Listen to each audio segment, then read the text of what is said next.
Pay attention to that, please. Thank you.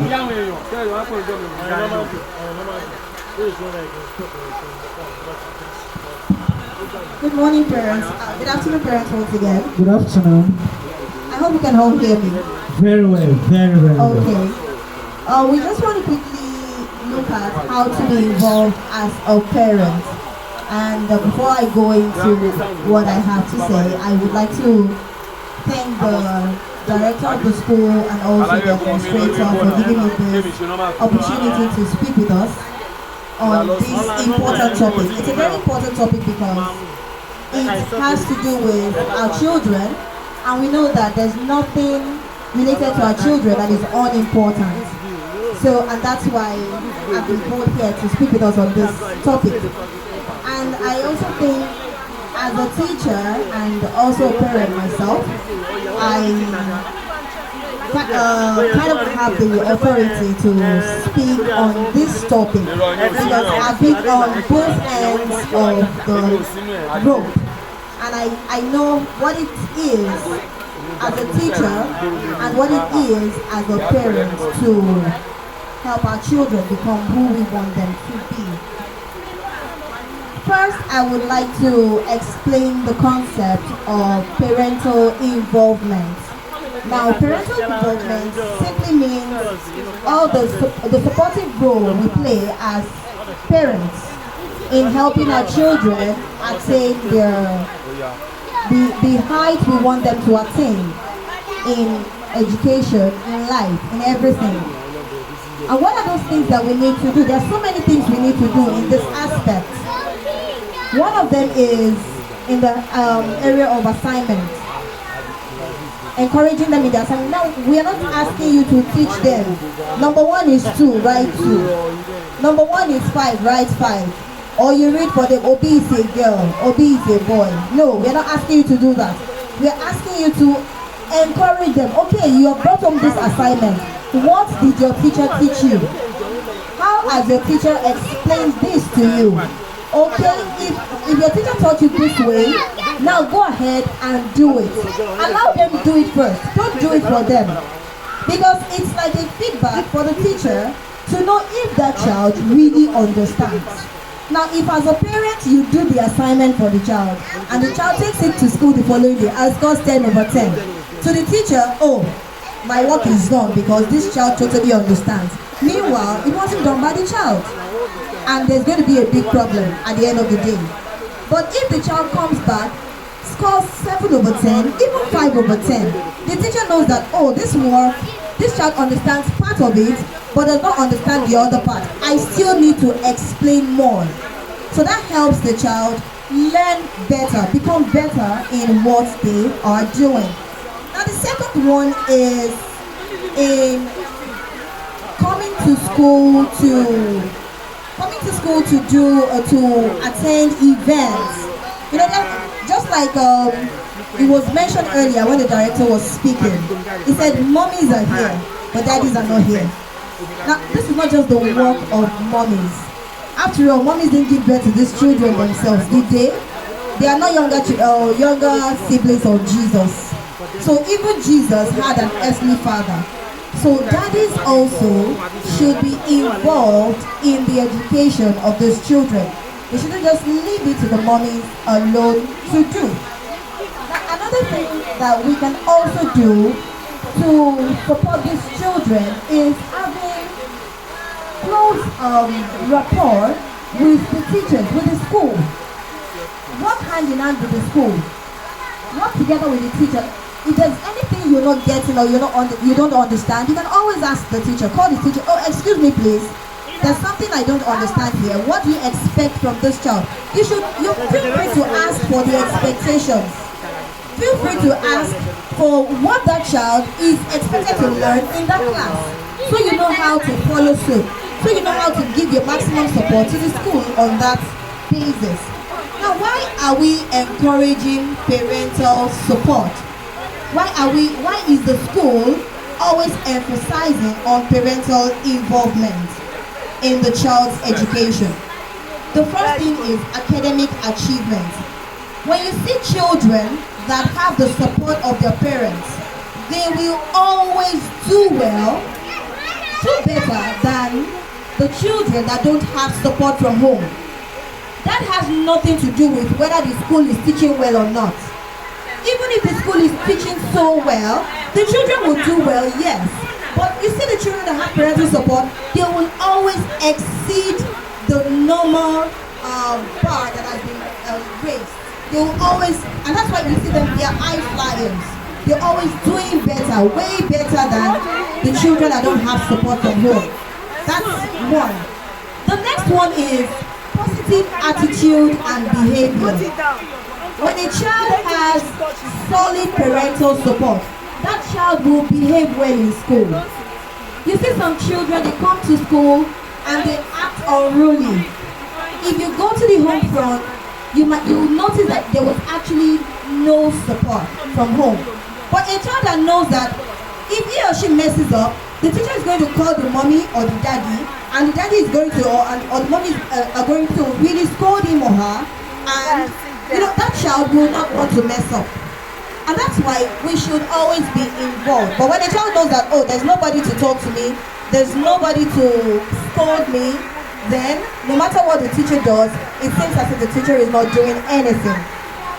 Another one is increased confidence and self-esteem.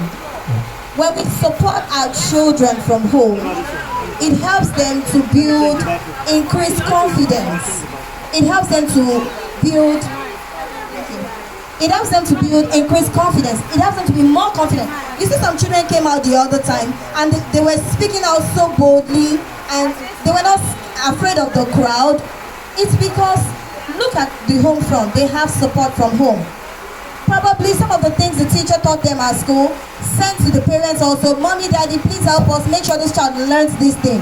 The parents also made sure that they learned it, and that's why the child could come out despite seeing new faces and was still able to speak out confidently. It also helps improve communication and relationship. As a parent, if you're always engaged in your child's education, that time there's this bond you have with your child. It builds this confidence in your child, even about you, that mommy will always be there to support. Even if I'm not doing so well, she will always be there to hold my hand till I do well. Daddy will always be there, and there's this bond. It's even like a mother and child, a father and child time for you.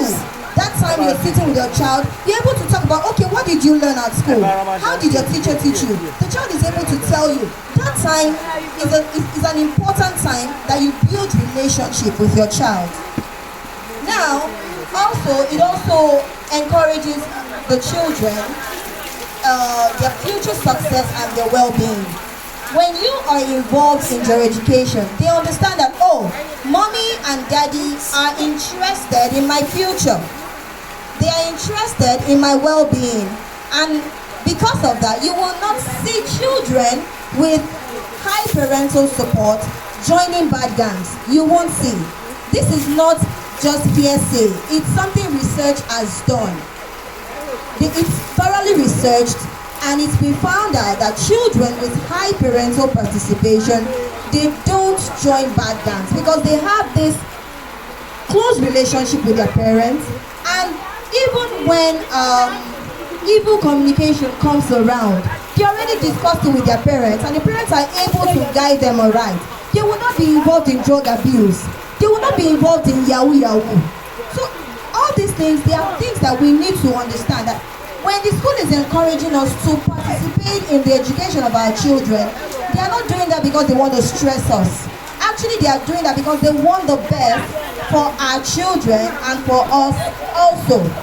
But then, there is a thin line between parental participation and interference. We need to understand that there is a difference between parental participation and interference.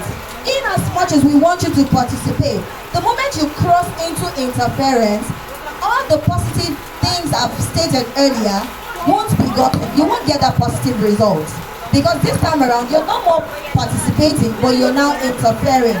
And what do I mean by interference? Interference is simply excessive control. excessive control, always imposing your expectation on the child. You're always micromanaging the child. And we see this when you see a parent is always like, oh, my child is not scoring 10 over 10. What are you doing in your school? Have you tried to check the ability of the child? Instead of you always putting pressure on the child, you're not scoring 10 over 10. This is the person that scored 10 over 10 in your class. Does he have 2 heads? That one that got this, does he have 10 heads? Why are you not, instead of doing that, let's speak with the school. Okay, this child is not doing so well. How can we help this child? The school will know how best to guide you as a parent in order to help the child. Also, you can't tell the child, I've always wanted to be a lawyer, but if not for jam, that will continue to jam me. That I was not able to become a lawyer, so you have to become a lawyer. Meanwhile, this child wanted to be an actress. This child wanted to be an engineer. That child wanted to be even a dancer. But you said, no, Irami Ojori, nobody has ever danced in my family. You have to be a lawyer. You have to be a doctor. What am I going to tell my friends? Remember, you didn't have these children for your friends. You had these children for yourself, and these children are your future. So instead of controlling them, support them. Also, instead of dictating to them, collaborate with them. Okay, what do you think about this? The same thing I mentioned earlier when it comes to homework. Don't just say, number 1 is fine, write it. If you know you're not writing, that's your business. No. Let's collaborate with them. Okay, how has your teacher taught you? Okay, how should we do this? How do you think? Now, when you do this, you're even encouraging them to think, to reason. You're encouraging them to become problem solvers, which is actually what the world needs. The world does not need, let's get this right, the world does not need people with high scores. The world only goes after people with high scores because they believe that they are problem solvers. The moment they discover they are not problem solvers, the world discards them immediately. So whether you have a high score or not, as long as you are a problem solver, you are who the world will come after. We see Mark Zuckerberg today. He was able to create a solution to a problem. Many years ago, once you have a loved one in America, it takes a long time for you to discuss with them. But now, you can easily FaceTime with them. You can even easily discuss with them on Facebook. It's a solution. So let's encourage these children to reason, to think. Don't let us be dictators. Let's collaborate with them. Let's collaborate with the school. Another thing is empower them. Don't teach them to be dependent on you. The moment I've seen parents whereby because they feel they're participating in the child's education. When the assignment comes, they will just tell the child number 1, 2, number 3, 5. They're not participating. Once that child sees that same question elsewhere, the child will not be able to do it because the child is dependent on them. You see some children, you're teaching them online because it's online teaching and the parent is there. You're asking a question and the parent is the one giving the answer. Your teacher is saying this, tell the child, say goat, say dog, what's a noun? And then when the child comes back to school, is unable to give the answer because it was given by the parent. You're teaching those children dependence and they won't be able to do well. So please, remember, there is a thin line between child participation and interference. So we are encouraging you to participate, join hands with the school to help these children attain greater heights and not to be an interference in what they do. God will help us in Jesus' name. Thank you very much. Thank you, Ms.